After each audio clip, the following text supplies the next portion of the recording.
So you want to utilize precision technology on your farm? To take advantage of John Deere's suite of advanced guidance and machine automation products, you must first create a boundary around your field, pinpointing where the physical work will take place. In this two-part video series, I will walk you step by step through how to create a driven boundary utilizing a Gator, G5 display, and a Starfire 7000 receiver to kickstart your precision technology journey with some pro tips along the way.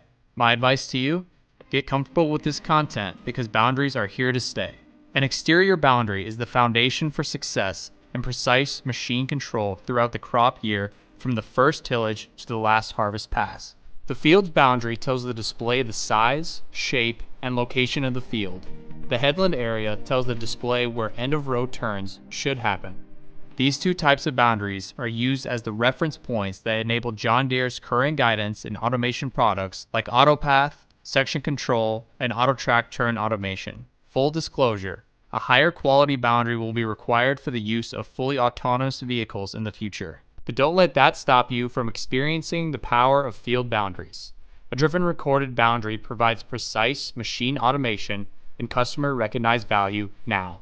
Boundaries also enable important customer insights, like estimated time remaining in the field, that allows a farm manager to make operational decisions in real time to gain efficiency and productivity. There are 5 key hardware and software components that we both require and recommend to get started. First, a Gator or a John Deere tractor is recommended to drive a boundary. However, you can use your John Deere combine as well. You will also need a G5 or Gen 4 display with core automation software capabilities, a Starfire receiver with SF3 or higher correction signal. Note that the GPS accuracy must be at least 90% to begin recording a driven boundary.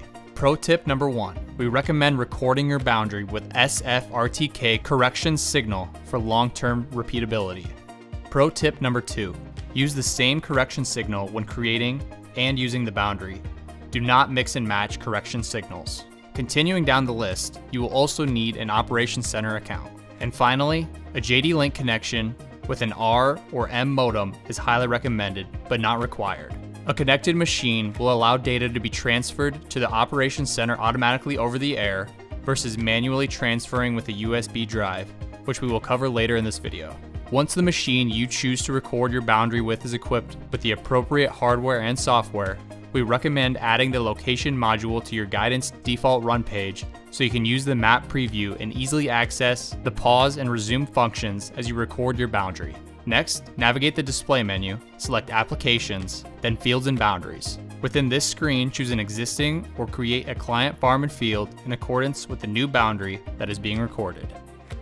Next, hit the Create Boundaries yellow plus button. The pop-up will allow you to choose between creating your boundary based on an existing coverage map or by driving the perimeter of the field. Today, we will be demonstrating how to create a driven boundary, which is the most accurate way to control a boundary shape and can be recorded as you are performing actual field work. Before recording a boundary, completing a proper terrain compensation module, otherwise known as TCM calibration, is critical to successful performance. A boundary recorded with an uncalibrated TCM can cause poor performance when using AutoTrack, ATIG, ATTA, and AutoPath, and will require the boundary to be re-recorded.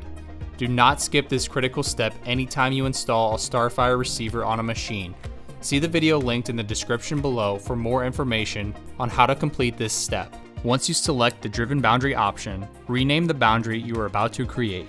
Pro tip number 3, detailed naming for each client, farm, field, and boundary is critical to your success. Name the field boundary with relevant information to identify how and when it was created. Consider including the date the boundary was recorded, the boundary creation type from coverage or driven, and the Starfire receiver correction signal used. With this, the client, farm, field names must be accurate. Orgs with correctly named and well-organized CFF and boundaries will see the full value of the tools at hand. Next, select the GPS offset point method and input the boundary offset based on where the center of the receiver is located on your machine to the outermost point of the machine where you would like your boundary to lie. If this input is incorrect, the boundary will not be where you anticipated throughout the entire crop year. Carefully take your GPS offset measurements, if necessary, and input them into the display. In this demonstration, we will input a 2.5 foot offset. which again represents the distance from the center of the Starfire receiver to the outside of the tire where we want the exterior boundary to be recorded. It is important to understand that if you run an implement that is wider than its track spacing, that extra iron needs to be accounted for in the GPS offset to ensure the implement stays within the field boundary throughout the entire operation. This is accomplished by simply calculating the distance from outermost row to the end of the implement minus half of row spacing and adding that number to the offset. Once you have input your offset, click the green Start Recording button and you're ready to drive around the perimeter of your field. Pro tip number 4. X out of the recording and applications window to return to the guidance run page that you have duplicated in a previous step. This will give you visibility to what is happening in real time and again, makes your pause and resume functions readily available as you record. Pro tip number 5. If you choose to record a boundary with a combine, ensure that you select the GPS offset point method and input half of your combine's header width in the boundary offset field before you start recording your boundary for the best results. We hope you have enjoyed watching the setup of how to create a driven boundary. Stay tuned for part 2 of this process in the next video, where we show you the driving and upload of data along with some more tips and tricks. Thanks for watching.